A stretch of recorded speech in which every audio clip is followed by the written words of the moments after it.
Hello everyone, very good evening to you all. So welcome to the live session on Bitmasking. I hope I'm audible to everyone. Okay, so we are live and I can see a lot of good evening greetings. Sneha, Vaibhav, Ayush, Suraj, Nitin. A very warm good evening to all of you. So,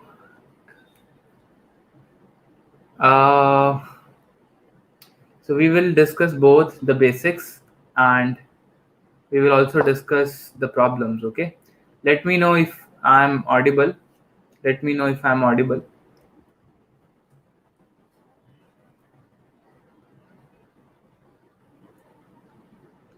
Great.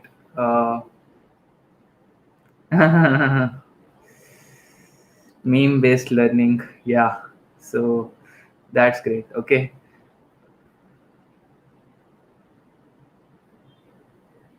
that's great. All right, so are you excited for today's session? So at the end you will also get a certificate if you solve a quiz. So will have a short quiz. Thanks Farhan for the compliment. And if you solve the quiz you will get the certificate signed by me. Okay, and okay, let's begin. Let's not waste further time and let's dive into uh, today's session. So any questions before we begin you can post, and in the meantime we are waiting for some more students to join. In about 2 minutes we will start with the content, and in the meanwhile if you have anything to ask you can ask me. Okay, lead code session at 8. So I think I won't be able to finish by 8. Recording would be available and you can do that recording. Okay. So thanks Kunal. Thanks. That's great. Okay. Pen is working fine. Okay. So many of you already know me. Many of you might be attending my session for the first time. So a quick intro about me. I'm a software engineer at Google. I am also a Udemy instructor. I create courses on programming, and I also created one initiative, Coding Minutes, last month. The website is codingminutes.com, uh, where I tell, okay, these are the courses which are coming up. We have an online ID, and we do also have some teaching assistant interns who help people in solving problems. And I love traveling. I'm a nature lover, so this is a recent pic from my Instagram. Okay, you can see me riding a bicycle. So that's the only gadi I have, and this is what I like doing in my free time. So today, because of workshop, I couldn't go out and couldn't go to gym as well. So just forgot. And I love teaching programming. Okay, life at Google is good, but I've not been to office. It's going work from home, so uh, I have not experienced Google Office yet. Okay, so I joined in COVID, so not yet to join Office, but I came to know that there is a interesting slide that you can take to come from the top floor to the ground floor in the Google Hyderabad office. Okay. Oh, that's great.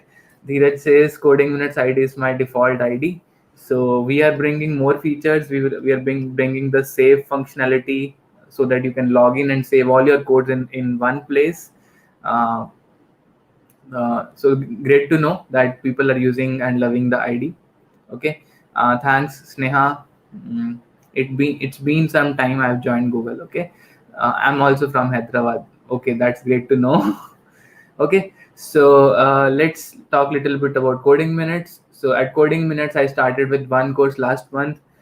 This course many of you are already doing. We have now 5,000 plus students in the this level of course community, and my idea was to bring these courses at a price less than pizza. So all of these courses you will find priced less than rupees 500 or less. Okay, so to be precise 490 or less. So these courses are available, and my new course is coming up next week. That is on graph algorithms, very detailed course. You won't find any parallel course anywhere else. So this course is coming up next week, and you will have 20 hours of content and 80 graph problems. And after this course, you can solve any problem involving graphs in competitive programming. Okay, so you will know all types of algorithms.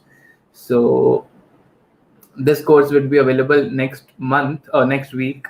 So if you want to join this course at an early bird price of rupees 360, then you can sign up on codingminutes.com. So there is a page for this course.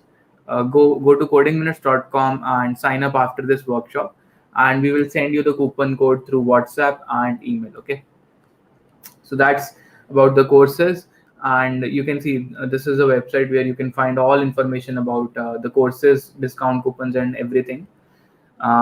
Okay, so that's about the intro part. Okay, yes, the graph score will be from graph basics. Okay, how to create a graph, how to store a graph, how to do BFS. But it will assume that you know what is a list, what is a map. So we will be using some basic data structures to create a graph that you should be aware of, even if you're not aware of. I've done some webinars last week. I did a webinar on hashing, how to use maps and unordered sets. So you can go and watch that webinar, and yeah, you can do that course after this one. Okay, so recommended those people who have done with basic data structures, they can do the graphs course. If you have done, if you've not joined the level up course, this course is extremely important. Okay, this course is something that everyone should do. But if you want to do something else, you want to do something like in web using Python, then this is also a good course. Taught by Mohit Bhaiya. It's in Python. It starts from the basics. It goes from beginners till the advanced level. It's a good course. Okay, this course is an intermediate, and the graph course is for beginner. Okay, but beginner, I assume that you know data structures if you are going to begin graphs. Okay, so let us talk about. Sure, Kunal, we will get connected. Don't worry. Thanks for the compliment. Okay. Thanks, Om. Thanks. So now, how many of you have heard about bitwise operators? So we also have right shift, left shift. We will talk a little bit about these operators today, and we'll solve some interesting problems as well. Okay. So okay, we have good number of people now joined. So we are starting with the topic. Okay. So everyone who just joined, don't worry, you have not missed out anything. We are just starting now with the topic. Okay, so you must have heard about these operators: bitwise and, bitwise or, bitwise or. So why do we need bitwise operators? Okay, so there are two reasons. Sometimes the problems may involve you to work with bits. Okay, so all the data that you store, be it images, be it video files, be it numbers, be it strings, everything is stored in the form of bits, in the form of binary, at the very lowest level. Okay, this is something everyone knows. Okay, and bit manipulation allows us to work with these bits, change their values, and sometimes working with bits is fast as compared to working with the direct data. Okay, so that's why we okay, I will put the link in description for the hashing webinar. Don't worry. Remind me in the comments after this session is over. So we'll put. So let us try to explore all of these operators one by one. So the first one is an AND operator. So we have a single AND. We also have a double AND. Okay. We are not going to talk about this AND. This is a logical AND. Okay. You often use it in like to combine two expressions. Okay, if it is raining and if the temperature is less than 20 degrees, then maybe do not go out. Okay, something like that. So this is logical AND, but we are going to talk about first bitwise AND. Okay, so what is bitwise AND? So let's say you have two numbers, one is 5 and another number is, let's say, 7, and you want to do a bitwise AND of both. So what is 5? So what is the binary representation of 5? Who will tell me? Okay, who will tell me what is the binary representation of 5 and what is the binary representation of 7? Let's see who can answer first.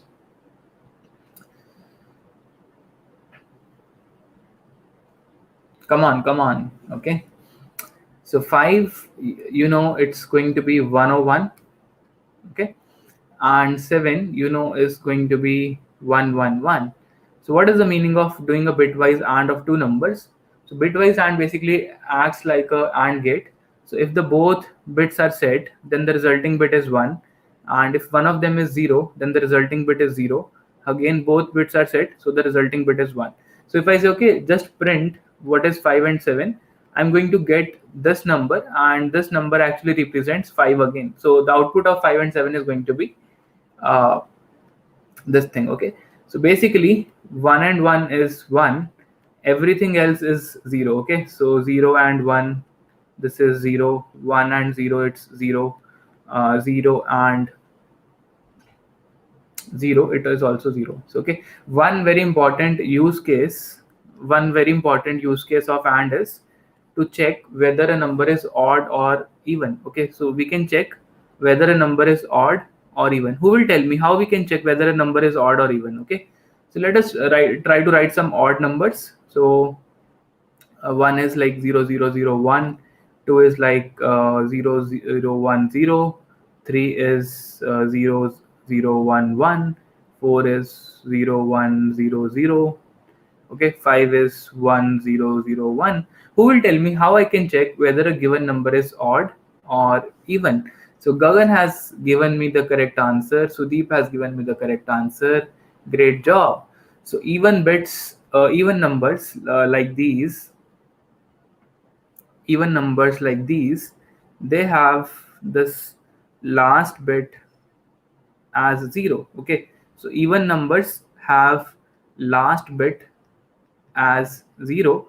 So given any number, let's say you're given a number like 00010011, you want to check if it is odd. So what you can do, simply do an AND with 1. Okay, so simply if you do number and 1, if you get 1 as the output, okay, so 1 basically means we have lots of zeros followed by a single 1. If you get 1 as the output, then it means your number is odd, and if the number is even, then we know the last bit is going to be 0, and doing an AND with 1 will always lead us to 0. So 0 basically means it is going to be a even number. So to summarize, we can simply check if number and 1, if it is true, then we can say it is an odd number, otherwise we can say it is a even number. Okay, so I hope everyone understood this aspect. Did everyone understood this? Okay, everyone got it? So that is about bitwise AND. Similarly, we also have bitwise OR. So it is represented using this symbol. So if I do, okay, I want to do a bitwise OR of 3 with, let's say, 5. So what is bitwise 3? So 3 is represented as 011. What is 5? It is 101. So that means we are kind of doing a OR operation here. So if I do a bitwise OR, so OR basically means 1 or 1 is 1, 0 or 0 is 0, 0 or 1 is 1. So here we will get 1 and 1 is 1, 1 or 0 is 1, 1 or 0 or 1 is 1. So we will actually get this output as 7. Okay, so this is what bitwise OR is going to do. So I hope you understood the bitwise OR. Let us move on to a very special operator that is known as bitwise XOR. Yes, Amit, great, your answer is correct. So XOR is also known as exclusive OR. Exclusive OR. So that means we have only one of the bits is 1, then we get the result as 1. So if I do 0 or 0, I will get 0. If I do 1s or 1, then also I get an answer 0. Exclusive means exactly one of them should be 1. So 1 or 0 should be 1, and 0 or 1 should be 1. Okay, so this is what are the rules of XOR. So if I do 5 XOR 7, then let's see what happens. 5 is 101, 7 is 111, So we have 1 and 1 here, so it is 0. 0 and 1 is 1. 1 and 1's or 1 is 0. So we are going to get an output that is 2. So 5's or 7 is going to be 2. Okay. Mohit has asked a good question. So does time of execution change? So if we use, if you do n modulo to something, and if you do n and 1, so generally speaking, it will not, it may not alter the complexity of the code, but generally this is faster. Okay. Okay. Its use cases. Yes, we will see the use cases in solving some problems. We will definitely do the use cases of XOR. So then we have NOT. So NOT basically means flip all the bits. If I do NOT of something, maybe if I do NOT of 1, I will get 0. If I do NOT of 0, I'll get, sorry, this is logical NOT. This is NOT. Not of 1 is 0 and not of 0 is 1. So basically not is used to basically switch true to false. Okay. Or maybe we want to switch from a false expression to a true. Okay. Maybe I want to say if the number is not odd, I want to say if not n and 1. Okay. Something like this I want to write. So then we will see this operator is being used. So two more operators that we will talk about today is, one is known as right shift and another is known as left shift. So right shift is denoted like this, left shift is denoted like this. So okay, so what we can do is, what this operator does, for example, if you have a number like 1010 and let's say this is n, and if I write n right shift 2, so that means we'll shift this number by to the right by 2 places. So we discard these 2 places and maybe we add 2 zeros here, so it basically becomes 10. So if you look at the original number 1010, this number was nothing but 1, this number was 10. So if I shift it by 2 places, okay, so then that means, okay, if I shift it by 1 place, it will become 101. So this number is 5. And if I shift it by 2 places, then this bit will be gone. So it will be 10. So this number is nothing but 2. So you can see by shifting 1 place, we are doing a division by 2. And by shifting 1 more place, we are doing a division by 2. So if I write n right shift k, that means this is equal to n divided by 2 raised to the power k. Okay. Is it fine? Are you able to understand it? Yes, right shift divides by 2. Similarly, left shift is going to multiply by 2. If the number is, let's say, 10, and why it happens, let us also see why it is like this. So this is 2 raised to the power 0, this is 2 raised to the power 1. If you right shift it by let's say if I do n left shift 1, that means we are going to add 10 from the left, so it will become 100. So if you look carefully, that this is now 2 raised to the power 2, this is 2 raised to the power 1, this is 2 raised to the power 0.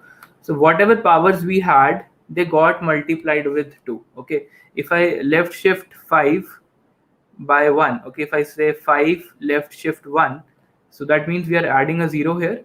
So this is 2 raised to the power 0, this is 2 raised to the power 1, this is 2 raised to the power 2. But after doing left shift, we have 2 raised to the power 0, 2 raised to the power 1, 2 raised to the power 2, 2 raised to the power 3. So this is nothing but 8 plus 2, 10. That means all the bits which were having some power of 2, they got multiplied with a factor of 2. So the number is going to double itself. Okay. So writing n left shift k is equal to saying n is being multiplied by 2 raised to the power k. Okay. Are you getting this thing? Are you able to understand right shift and left shift? Let me know. Come on. Okay, so right shift basically means division by 2. Okay, and left shift basically means multiplication by 2.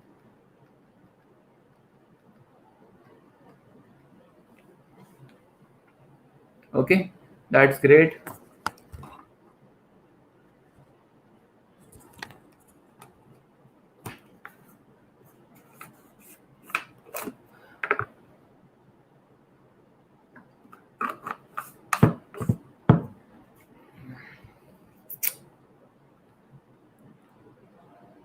Yes, in the left shift we are adding zeros from the right, and in the right shift we are discarding zeros from the right. Okay. Yes. Okay. Great.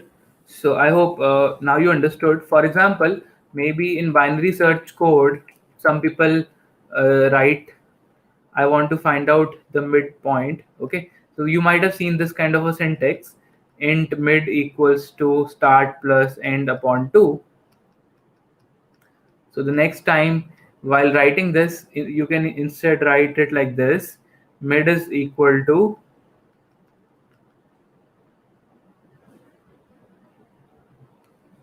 start plus end right shift 1. Okay. So this is also valid. Okay.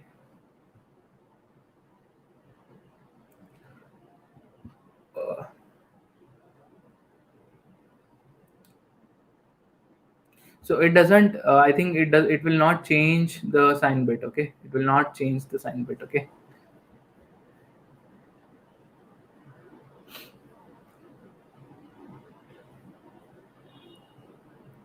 Yes. Sneha, Sneha has given us a better thing. So instead of writing start plus end by 2, we should actually write start plus end minus start by 2, and even, or we should write start plus end minus start right shift 1. So what do you think? Which one of the, see, all of them will produce the same result, but what do you think? Which one is better? Which one is better? Okay. So maybe you want to find out, maybe start as, let's say, some number 10, end is, let's say, some number 100. You want to find out the midpoint. So which expression is actually better? Okay. So people are saying third one, or maybe let me give you one more option. Uh, let us say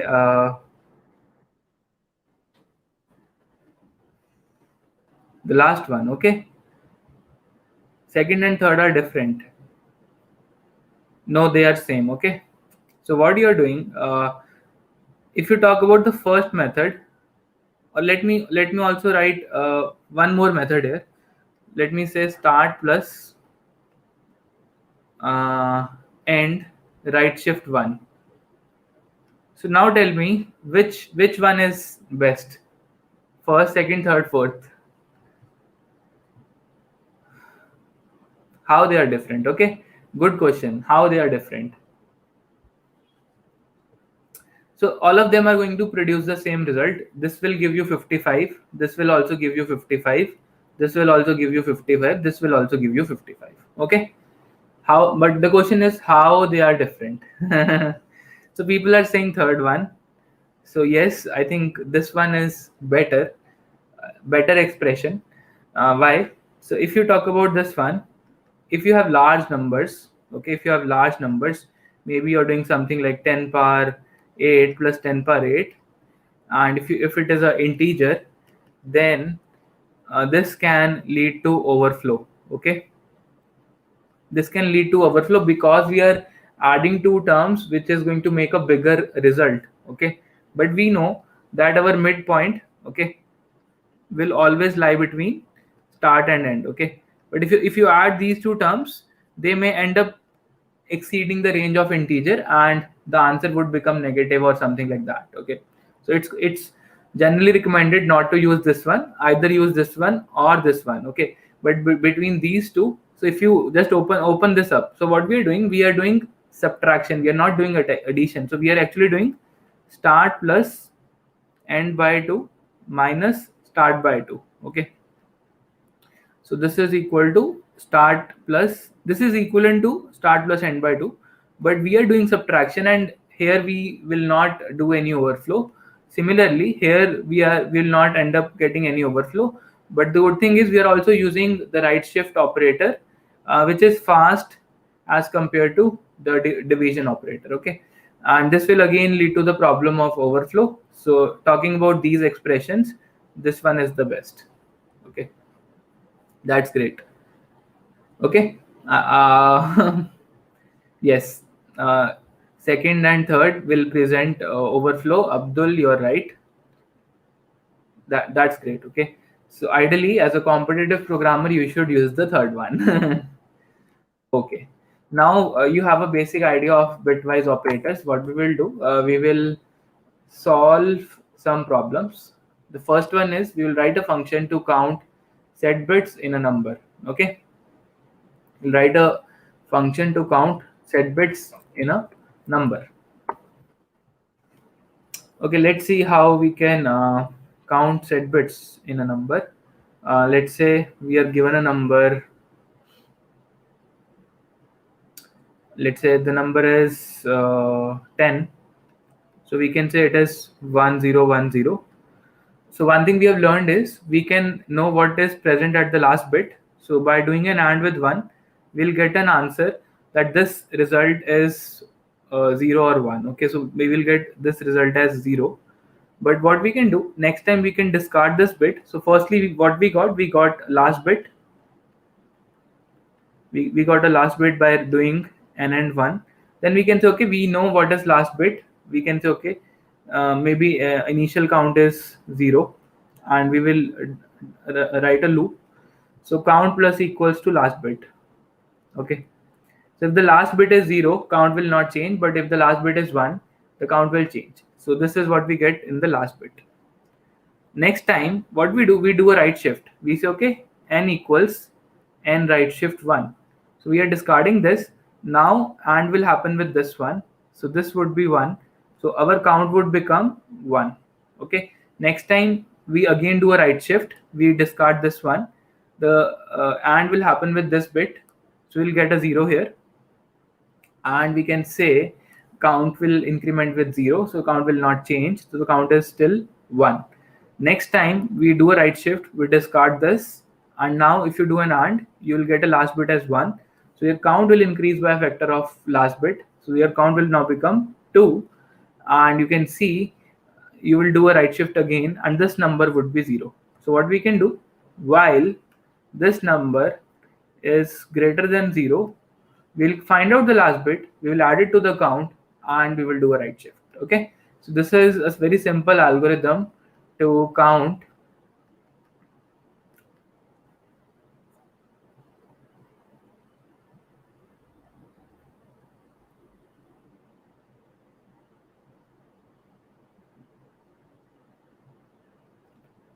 Okay, yes, we can also do left shift of 1 as well. Okay, Satvik, both bit masking and bit manipulation are same topics. Okay, we'll solve problems involving bit manipulation, okay, and bit masking. They are not really different. So let us write this simple code. Int count bits. We get some number n, and what we are going to do, we are going to do, let's say, we're going to take input a number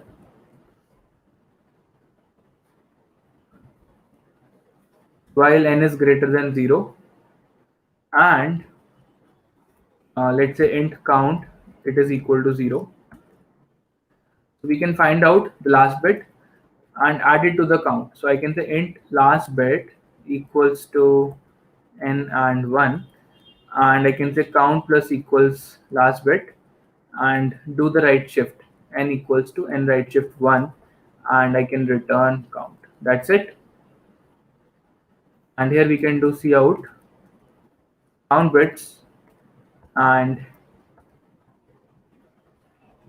we can do endl. Okay, so let us try to run this code.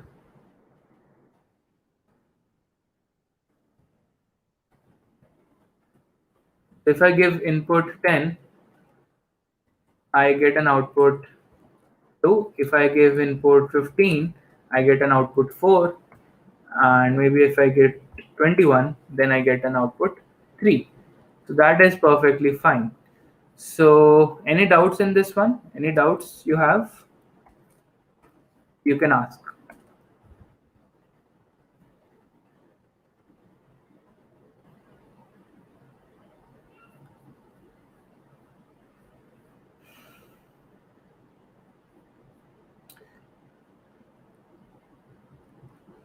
Okay, so let us move on to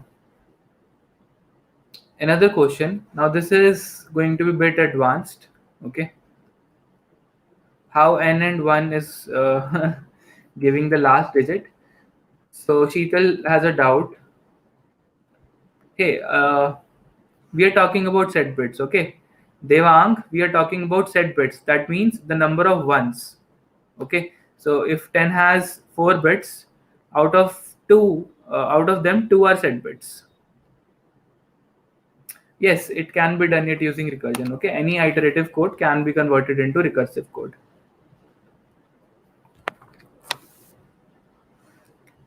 Sheetal says I didn't understand. So what we are doing, Sheetal, is suppose n is 10. So 10 is stored like this in binary. Okay, and we are doing last bit n and 1. So if you do a and with 1, you will actually get a number. Okay, but since these are 0, so this number can be interpreted as this number will be 1 if this last bit is 1, or this number will be 0 if this last bit is 0. Okay, if this particular last bit is 0, so you will only get 1 or 0. So whenever you're getting a 1, you are incrementing the count, and when you're getting the 0, you are incrementing the count by 0, so that effectively doesn't change the count. Okay, I could have put a if else condition here, but it was not required because this number is 1 and this number is 0. Sheetal, is it clear? Got it. That's great. So I think now your doubt is clear. Now we'll do one more question in which we need to find the subsequences of a string. Uh, Generally, people do it using recursion and backtracking, but today we will do it using bitmasking. Okay, we'll do it using bitmasking. Uh, Kunal, we can do with floats also, but it's little different. Okay, it's little different. So the thing with float is maybe you have a number like 6.25. Then these values after the decimal, like this is 2 raised to the power 6 can be written as like 110, but these numbers they are stored like 2 raised to the power minus 1, 2 raised to the power minus 2, 2 raised to the power minus 3. So you have, if you have a number like after the floating part, if you have something like 110, then that means this number represents 0.5, this number represents 0.25, this number will be 0. So this would be nothing but 0.5 plus 0.25, this is 0.75. Okay, so it's a bit tricky and it's generally not required, but yeah, floating point numbers are also stored as in the binary format. That's what I'm trying to say. Okay, so let's say we have a string ABC, and who will tell me how many subsequences we can have for this particular string? How many subsequences we can have? Subsequences is same as subsets. How many subsets we can make? Number of subsets. Okay, so if I talk about ABC, each letter can be a part of the subset, or we can ignore it. So this has two options, this has two options, this has two options. Okay, so in all we can have 2 raised to the power 3, that is 8 options. And we can have a null subset if none of them is included, and we can have a subset in which all of them are included. Okay, so what I will do, I will have 8 options from 0, 1, 2, 3, 4, 5, 6, 7, and let us try to write the binary of each of them. So 0 is written as 0, 0, 0, 1 is 0, 0, 1, 2 is 0, 1, 0, 3 is 0, 1, 1, 4 is 1, 0, 0, 5 is 1, 0, 1, 6 is 1, 1, 0, and 7 is 1, 1, 1. So if you try to map these bits, if you try to overlay these bits on this number, you will get something. So what you will get? You will get is, okay, all of them are 0. So that means I don't include anything. Okay, so this corresponds to A, this corresponds to B, this corresponds to C. Let us say it like this. Then you will get a null string. Here you will get, let's say, C. Here you will get a B. Here you will get a, what you will get here? You'll get a BC. You'll get A. You'll get a AC. You'll get a AB, and you'll get a ABC. Okay, so these are the effectively the subsets you're getting. Okay, so subsets are same. Okay, subsets and subsequences are same, and sub arrays are different. Okay, sub arrays, you can't have a sub array AC.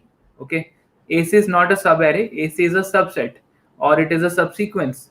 Okay, so sub array must be continuous, whereas subsequence or subset, they may be discontinuous also. Maybe you can pick this one and this one. Okay, yes, sub arrays and substrings must be continuous, but subsequence and subset are same. Okay, so subsequence basically means we can have discontinuous parts from the, we can combine discontinuous parts from a string. That's what a subsequence is. Okay, I hope this is clear, this doubt is clear.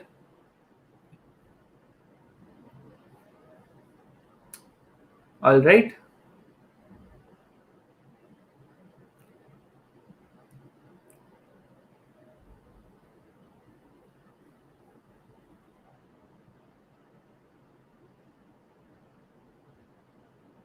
Okay, so should we now what is the idea? Okay, now what idea is, the very simple idea is very simple. We need to generate the numbers in the range from starting from the number 0 till let's say if the string is of length n, then we need to generate the numbers till the range 2 raised to the power n minus 1. Okay, for example, n is 3, we need to go from 0 to 7, and for every number, let's say the number is 5, for every number we need to find out the binary, that is 101, and we need to put this binary on the string abc, and we need to filter out a and c out of it.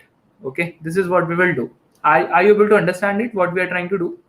We'll put a loop from 0 to 7, and we'll create a function like filter according to the bits of this number from this particular string, and we will return the filtered result in a, let's say, vector or a array. So let us try to code this up. Okay, so I'll explain you while coding. So maybe this is function 1 that we have done, or maybe let us do it in a new file.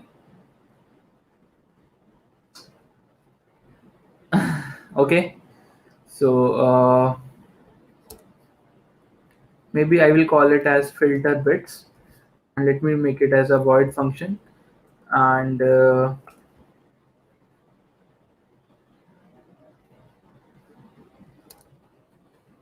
let me have a character array. Okay,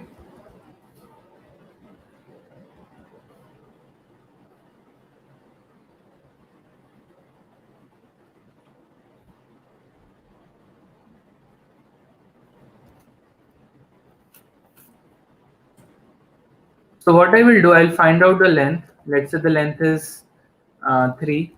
Okay, and I'll put a loop from I equal to 0, I less than, who will tell me how I can write 2 raised to the power n minus 1 using bitwise operators. I want to write this expression using bitwise operators. How I can write this? Who will tell me? I want to write this expression using, because this is XOR. Okay, this is XOR. I want to do power of 2 comma n. I want to do this thing. Okay. So yes, so 1 left shift n is effectively 2 raised to the power n. Okay, so 1 left shift n is nothing but 2 raised to the power n. Okay, so if I simply write this is 1 left shift n, it will do the work. Minus 1 is not needed because we are going less than, let's say n is 3, then 1 left shift 3 would be 8. So we are putting a loop from 0 to 7. Okay, we are putting a less than operator here. So So -1 is not needed. If you want to put -1, then you should put a equal to here. Okay, so this is not needed. So we can simply say I less than 1 left shift n I plus plus, and for every I want to create a function that will accept a character array, and it will accept an integer n, or maybe some number, okay, that is equal to I, and it will filter out the bits. It will find out the bits, and accordingly it will give us a character from the array. Okay, so let us do one thing. Here. We call this function filter bits, and we give it the array, and we give it the current value of I.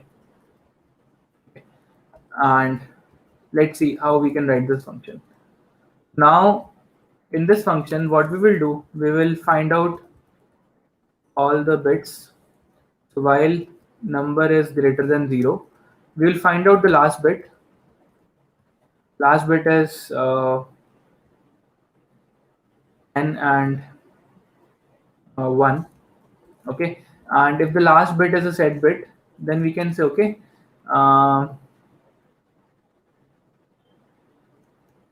cout.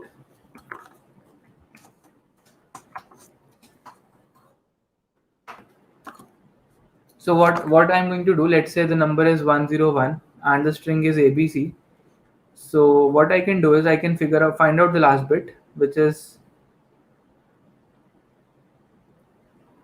this one. Okay, and I can say let us see out this character. Let's say J is 0. Okay, you can start from either from the left or from the right and then do the reversing and all, but let's say for this one we are going to print this A, for this 0 we are going to print this B, and for this one we are going to print this C. Okay, so the ordering will change but the output will be same. Okay, we will still able to get the set bits. So we can say we have index J, that is 0. So using this J we will iterate over the string. So every time we are going to do J plus plus, and we are also going to reduce this number by doing a right shift 1 like we did in the last example. Okay, so cout, I can say array of J. Okay, and after this is printed, we can put a endl here. Oh, sorry, this should be number and 1. Okay,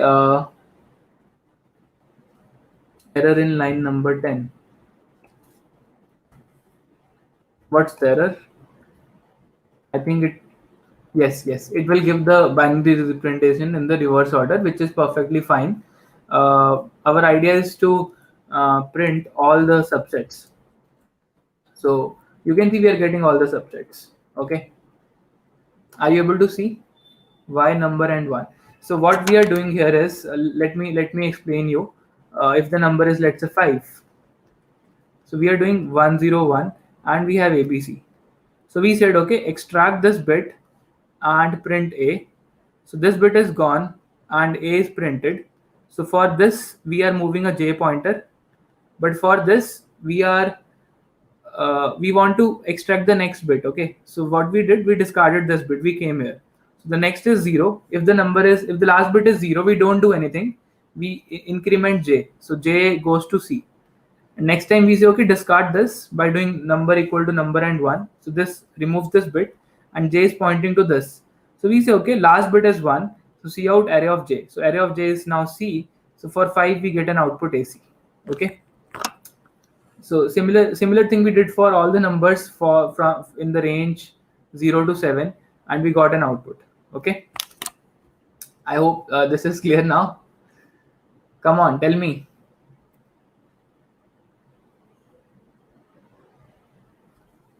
Come on. Superb. Okay, so this is how you can actually find subsets using bit masking. Okay, so what is the complexity of this approach? Who will tell me what is the complexity of this code? So this loop is running how many times? This loop is running 2 raised to the power n times. Okay, and for every number we are iterating. For every number we are iterating over the number of bits we have. Okay, so the maximum number of bits would be same as the length of the string. Okay, so that is equal to n.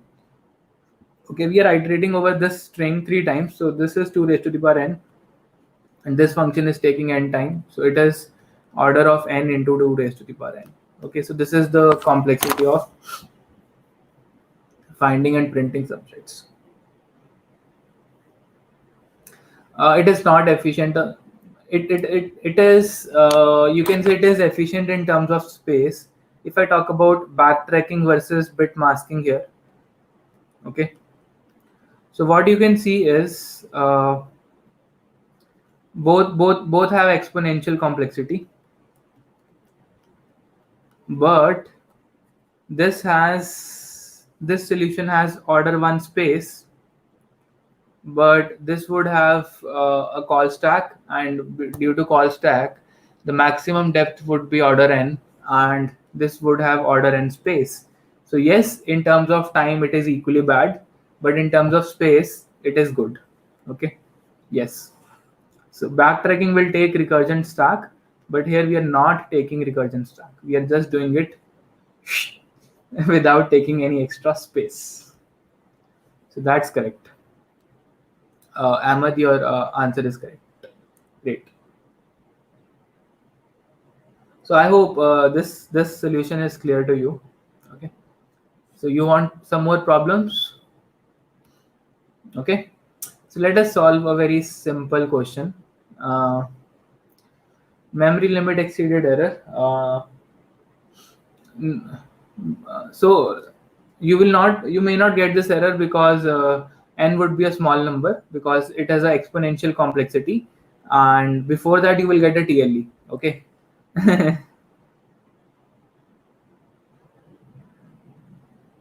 So for problems which have order of this much complexity, if you have n equals to 10, it means 2 raised to the power 10 is like 1000. If you have n equals 20, it means 10 per 6, and if you have n equals 30, that means 10 per 9. So in any case, if you have a competitive programming question in which n is 30 or bigger, or your solution is 2 raised to the power n, you're uh, going to get TLE before the memory limit. Okay, because order of n memory would be 2 less, but TLE would surely come, because 2 raised to the power 30 is 10 per 9, and it is exceeding 10 per 8. So this kind of a code will take 10 seconds to execute. So you will get TLE. Okay, so you will find the constraint is less than equal to 20, then definitely you can solve it either using backtracking or using bit masking. Both are fine. Dheeraj has given me the right answer. Gagan has given me the right answer. So this is a very simple problem, I would say. So let's see. Given 2n plus 1 numbers where every one number comes twice except one number, find out the unique number. So let's see. We have, let's say, numbers like 2, 3, 5, 8, and 5, 3, 2, 5, 3. So every number is coming twice except one number. So people are saying XOR of all the numbers will give us the right output.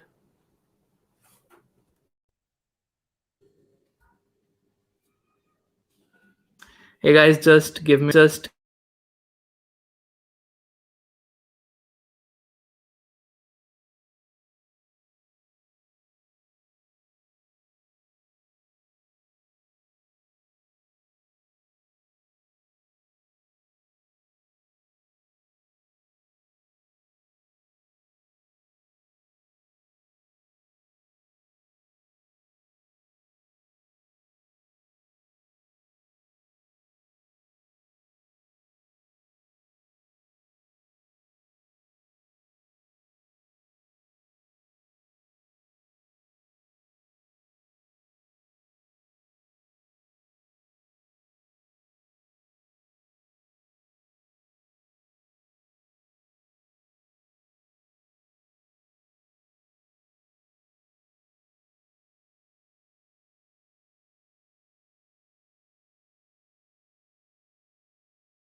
Hi everyone, am I audible now? So there was a power cut at my end. Am I audible?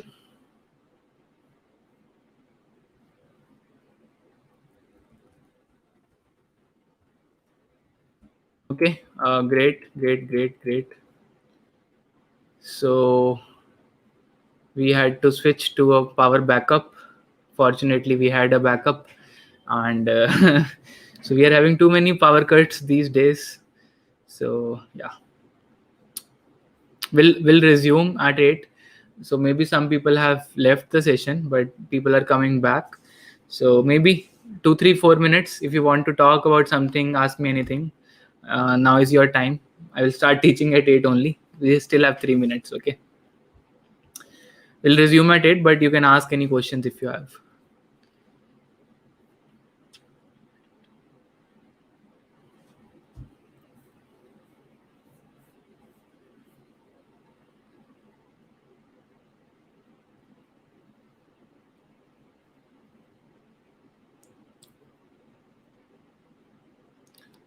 So Neha is here. So Neha is our campus captain from DAV University. 2 questions done. Was that Sublime text editor? Yes, it was. It is Sublime text editor. Okay.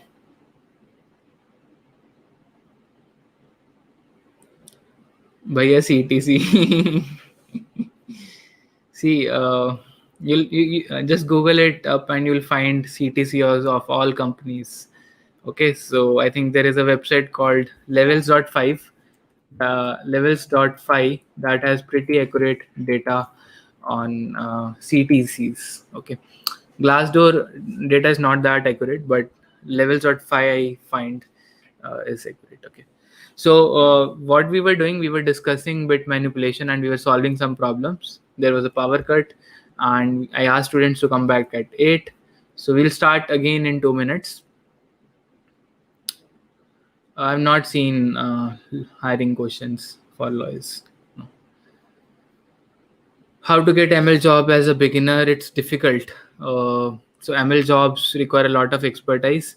Unless you are a pro in your college, you have done a lot of work on research papers or something very cool. It's difficult to get a ML job as a beginner. Most companies would prefer candidates with masters or PhDs, but still in startups you can have you must still get some internship and some basic projects in ML. Okay, can you come up with a basic to advanced ESA course? Yes, I am creating one. So advanced part is already done. The basic part is left, which I will put it on Udemy probably in 3 to 4 weeks. Okay. Uh, I live in industrial area. Okay. What technology? So at we use Java, we use JavaScript, Dart. So these are the things we use here. Okay.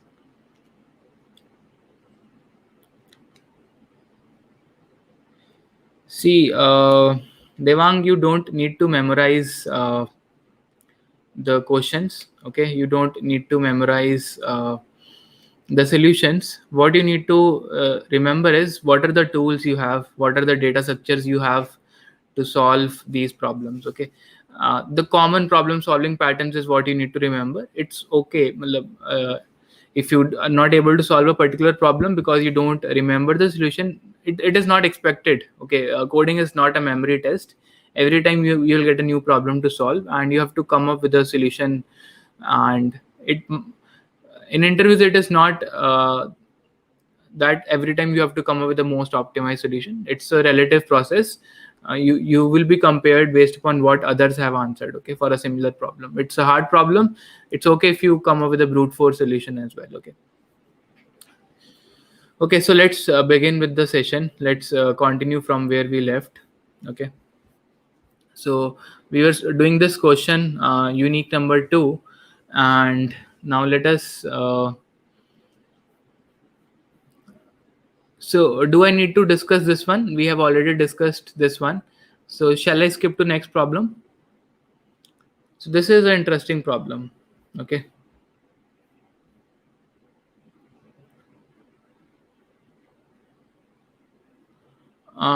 Yes, interviewers can find out if you have mucked up the solution. So it is better to tell the interviewer that you already know, so that he can change the problem. So this thing happened in one of Amazon interviews with me, that there was a question in version count. So I said, okay, this is in version count problem. I know this question. So he changed my question to a tree problem. So uh, yes. So Sheetal has asked this question: what if there are two numbers which are not unique? Now, let's see this problem. So the previous problem is actually a sub problem in this one. So this is a advanced question than the previous problem, and it says given 2n plus 1 numbers where every number is coming twice except two numbers. We want to find out those two numbers. So maybe we have something like, uh, let me just do it on Sublime itself. Let us say we have something like 5, 2, 3, 6, 6, 5, and let's say 4 and 3. Okay, so now what is going to happen? You can see every number is repeating twice. If I do a XOR, if I do a 5 XOR 2 XOR 3 XOR 6 XOR 6 XOR 5 XOR 4 XOR 3, who will tell me what I'm going to get? So 5 is going to get cancelled, 6 is going to get cancelled, 3 is going to get cancelled. I'm going to get 2 XOR 4. Is it correct? So doing XOR of all these numbers, I'm going to get 2 XOR 4. And what is 2 XOR 4? So 2 is 0, 1, 0, and 4 is 1, 0, 0. Okay. And if I do this thing, I'm going to get a number that is 6. Does it make sense? Are you getting this thing? Come on, tell me. We will get this answer 6. Now, can you, from this 6, can you find out what are the two numbers? Okay, it is not equal to sum. Okay, it's by chance that it is looking as it is sum of these two numbers, but not always it will be the sum. So can you guess now what should be the next step? Okay, what should be the next step?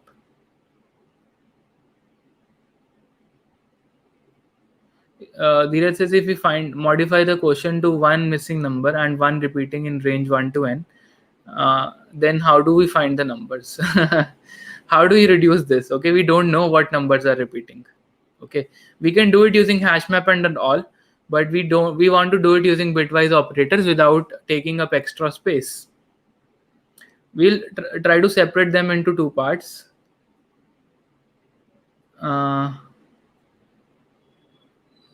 Yes, so Dhruv is in the right direction. We need a way using which we can separate this into two parts. So what you can do, if you carefully now very listen carefully what we are trying to do. This is a very important trick I'm going to teach you. Look at this result that you have got. In this result, if you see, there is one bit. If you find out maybe any bit which is set. So let us talk about the last set bit. Okay, so which is coming at a position of, let's say, this is coming at a position, this is the position for the last set bit. Okay, that means if this is 1, then we know it is coming from exclusive XOR. That means only one of the two numbers has set bit at position P. Does it make sense? Let's say this position is P. Does it make sense? Only one of these two numbers has set bits at a position P. Are you able to get it? Okay, if you're getting one in the result, that means only one of them has a set bit at that particular position. Yes. Now what you can do, you in this array, what you can do, you can filter out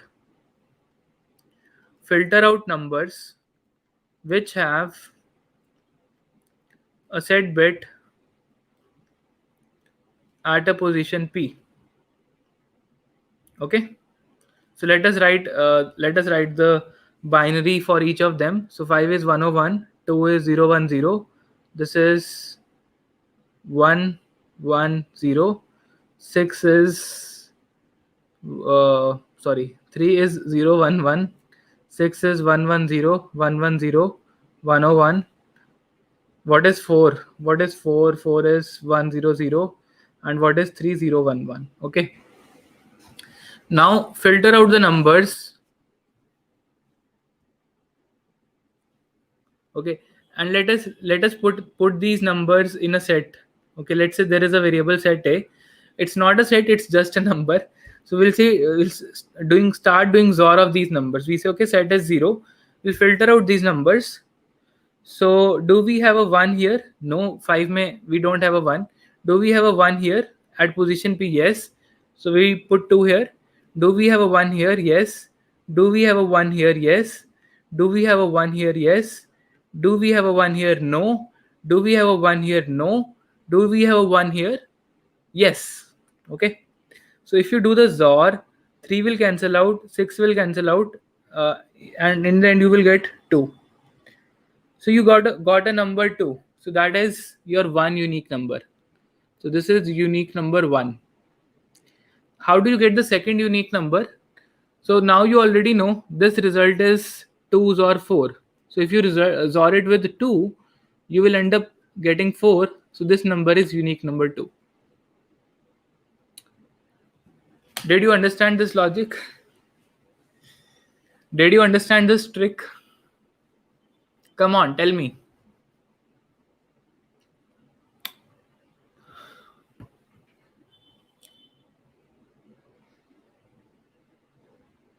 Yes, yes. So you can separate at any position where there is a set bit. Yes, you can do it like this.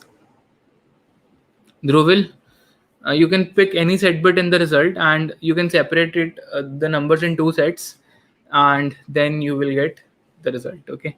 So do you want me to write the code for this problem, or you can do it yourself?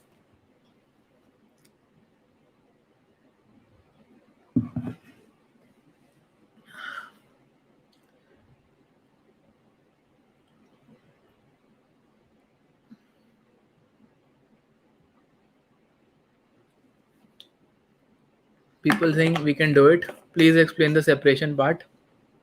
Okay, so how you will check how we can separate?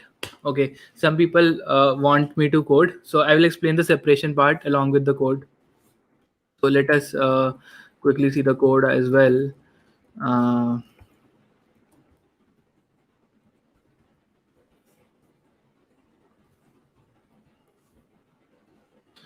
so unique number 2. So let's say vector of int nums 1 2 2.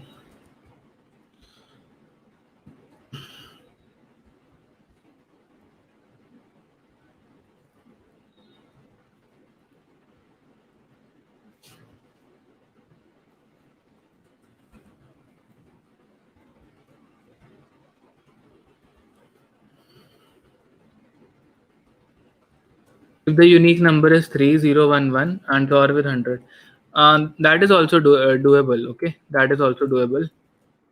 Okay, let me put a unique number as 3 instead of 4. Now people are asking what. Okay, let's say 4 is repeating but 3 is not repeating. Okay, so the unique numbers are, let's say, 2 and 3.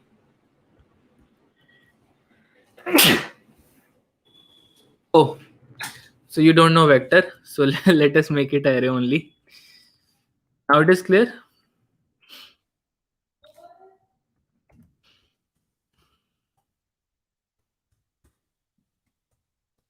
Is it clear now? So what we can do, we want to find out unique numbers. Void print unique. We are getting this array and we are getting n. And what we can do is okay, what we can do is, okay, let us do the first step. First step is to do XOR of all the numbers. Okay, so I can say result is 0, and for int I equals 0, I less than n, I plus plus. What we can do is uh, we can say result equals results or array of I. Okay, so doing this, what you will get, you will do the XOR of all these numbers. You will get the unique numbers. Sorry, we should also have a 1 here. 1 will get cancelled, 5 will get cancelled, 6 will get cancelled, 4 will get cancelled.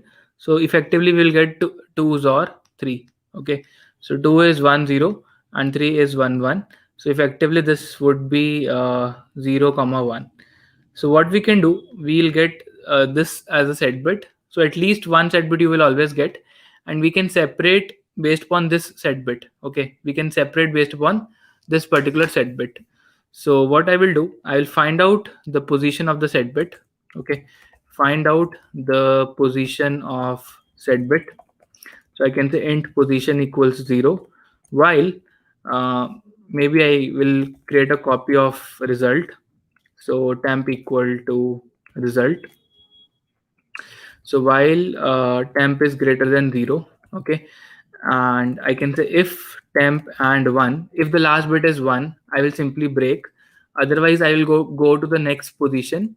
So to go to the next position, I can say position plus plus, and I also need to do the right shift. So I can say temp equals temp right shift 1. So now we know what is the position. Okay, position of last set bit. That's what we are doing. Okay, is this loop clear? For example, if you have a number in which you got a result like 1010, so what I said, position is 0. What is the last bit? That is temp and 1. This is not equal to 1. So what we do, we do position plus plus, we come here and we discard this bit. So at this point, we see last bit is 1. So we break the loop. So we get to know the position is 1. Okay. We want to find out the position. We want to find out at which position we have a set bit in this result. Okay. We want to find out the position of the set bit. The next step is to filter out the numbers which have a set bit at a particular position POS. Okay. So now how do we check whether a particular number has a set bit at this particular position? So what I will do, I will create a variable called as, let's say, mask, and I will say it is nothing but it is one left shift position. Okay. So in this case position is 1. So if this is 1, so 1 left shift 1 is 1 0. So I'll get a number like this. And what I can do, I can do the AND of this number. I will do the AND with array of I. Okay, and with array of I. So let's say if my number is 101, and if I do with the AND with this number 010, so what I will get? Who will tell me what I will get? Here I will get a result 0. So that means if this result is 0, if it is 0, that means this particular set bit, this bit is 0. Okay, this bit is 0. So this mask basically tells me what is the bit at ith position in array of I. Okay, are you getting it?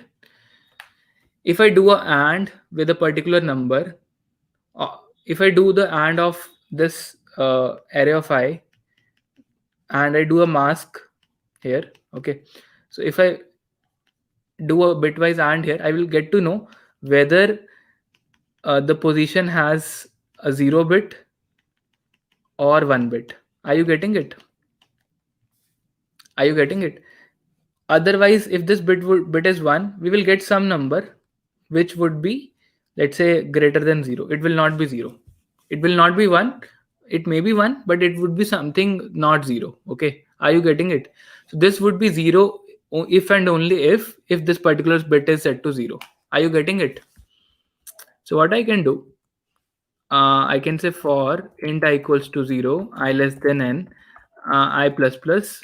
I want those numbers in which the particular bit is set. Okay. So I can say int sum set a, that is initially 0, or maybe I can say unique number a, that is 0, and I can say a is nothing but if array of I, and what is your mask? Mask is nothing but one left shift position. Okay, and mask if this is greater than 0. Okay, so when you're working with bitwise operators, make sure you use these parentheses, because precedence sometimes causes problems, so you should use these parentheses all the time. If this is greater than 0, we are going to say a equal to a XOR array of I. So that means we're putting this number inside a particular set. And after this loop is over, we will have the unique number 1, that is a. So we can simply do cout a, and we can also find out b. So b is nothing but, we can say result XOR. So this is our original result, and we can do a XOR with a to get b, and we can do cout b and l. Okay, let's build the code, and here let's print unique. We give the array and we give n. Okay, so let's run the code. We have unique number 2. We are getting these numbers 3 and 2. Don't worry, we'll explain you again. Okay, so we're getting these numbers 3 and 2. Suppose 3 was not repeating. Let's say uh, 4 was there. So if I run this code again, we'll get 2 and 4. So we are getting the unique numbers. Okay, so now people are asking me to repeat again. So do you want a quick go through? Okay, so what we did, let's say we had 1 1, we had 2 5 5, 4. Okay, so first what we did, we find out the result. So we did a XOR of all the numbers, so we got a result that is equal to 2 XOR 4. So 2 XOR 4 looks like this: 0 1 0 1 0 0, and this is 1 1 0. Okay, so this is what we get in the result. Then we said, okay, we have a temporary variable, and in this temporary variable, we'll start from position 0. This is POS. This is 0. We discard this one. We go to next one. So this is position 1. So we get to know that the first position from the right contains the set bit. So what we do, we create a mask. Okay, one left shift position. So one left shift 1. So this will gives us a number 1 0. Okay, so this is our mask. So what we do, we use this mask to iterate over this entire array. So this entire array is nothing but this is 1 1 1 1 2 5 5 4.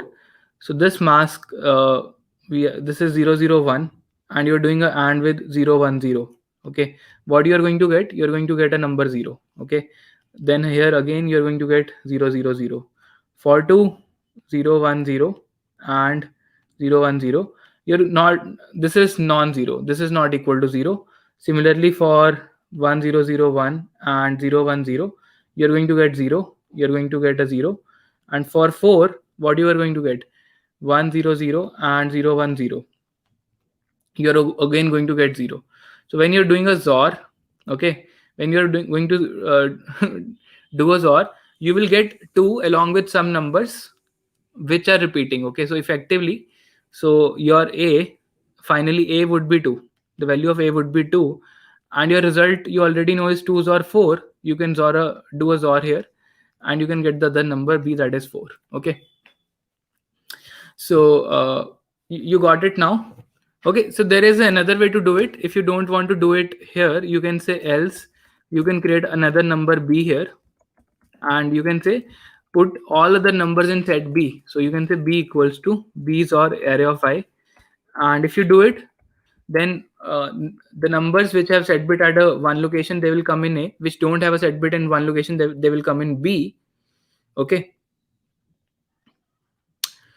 and finally you don't need to do this step. you can do this approach as well, so you will get the same result. Okay, so both approaches are fine, uh, and both are doing work in a similar manner. Okay.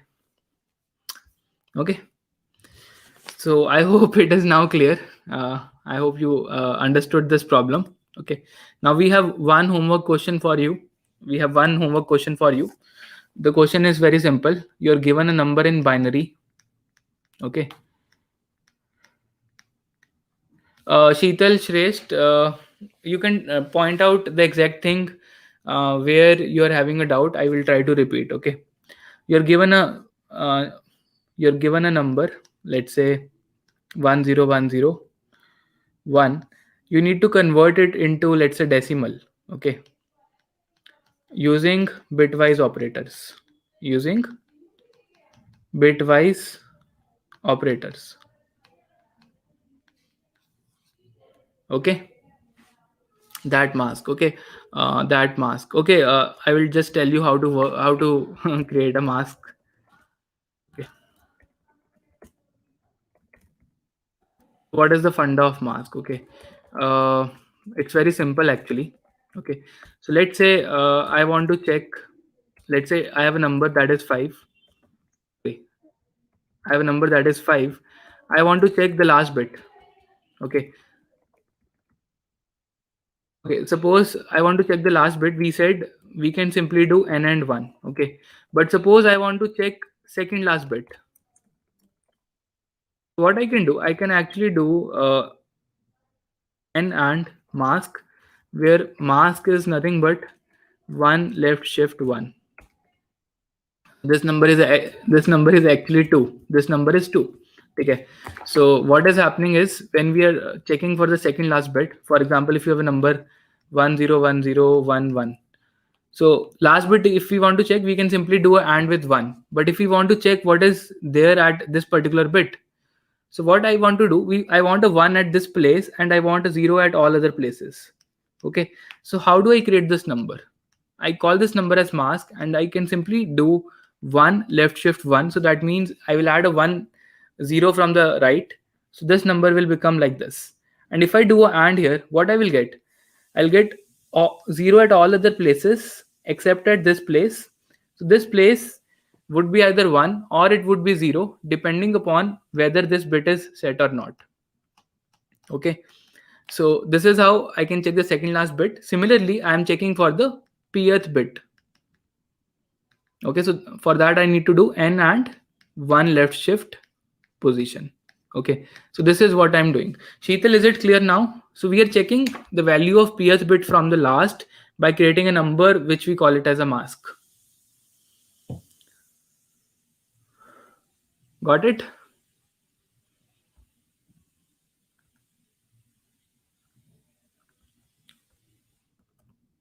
All right, so that's great. Okay, so with this we are towards the end of today's session, and now if time for quiz and certificates. Okay, and any other questions you have, so I'll just tell you the link for the certificate.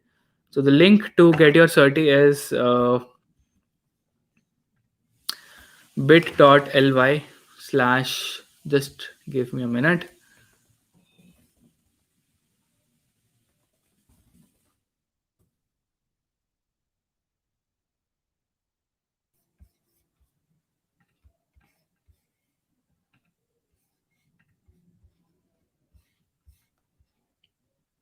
Okay, so we have some MCQs for you. Okay, we have some MCQs for you which you need to solve to get this certificate. Okay, so the link for this quiz is bit.ly/bit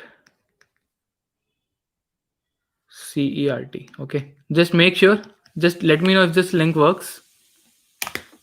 Okay.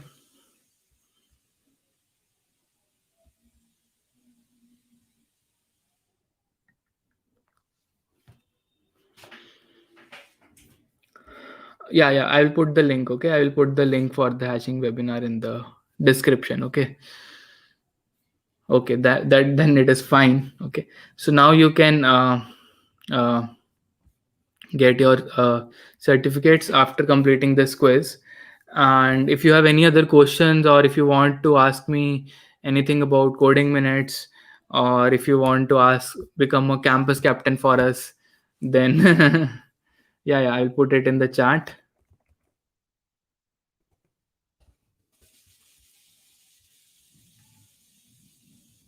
Okay, so make sure you subscribe the YouTube channel of Coding Minutes and YouTube channel of mine, that is by the name Prateek Narang. Okay.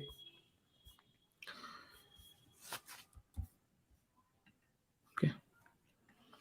And for any, if you want to get discount coupons for the courses, then you need to go to codingminutes.com, go to explore.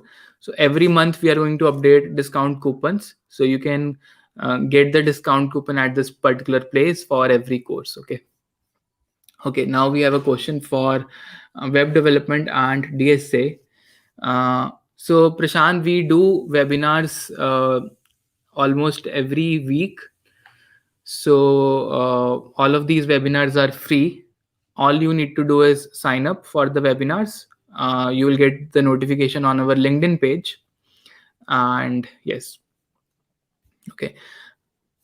So how do we do web development and DSA together? Is it good to do both together? So if you're a beginner, I would recommend spend first 6 months on DSA, getting a hold of it, and then you can switch on to web development. Web development is not very difficult once you're comfortable with programming.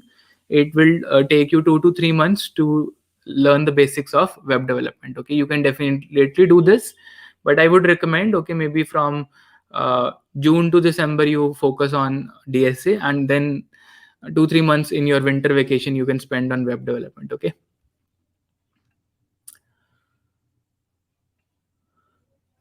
See, nothing is impossible. So last week I got a one of my students who was electrical engineer. He prepared for PSU exams.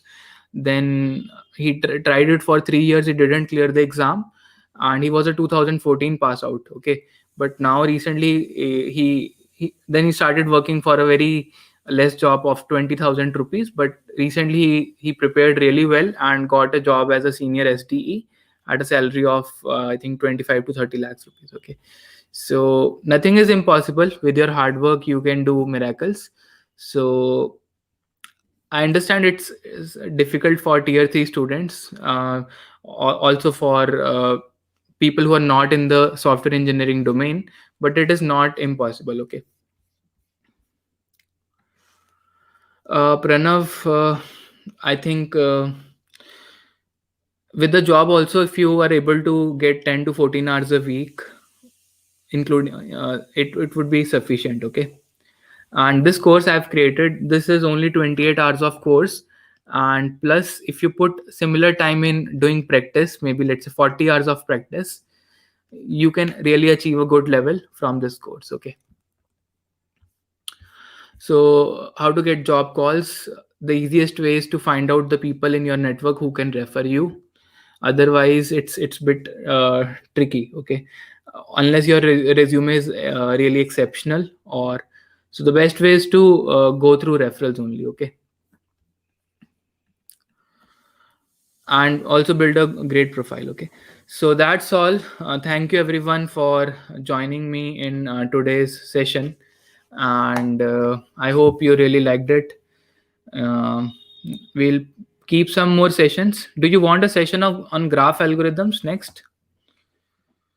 Do you want a session on graphs? Okay. Okay. So I also did a session on hashing. I also did a session on space-time complexity. You will find it on my channel. Okay. Okay, that's great. All right, we will consider your suggestions. Thanks for the suggestions. We'll discuss DP and graphs and segment trees in these sessions.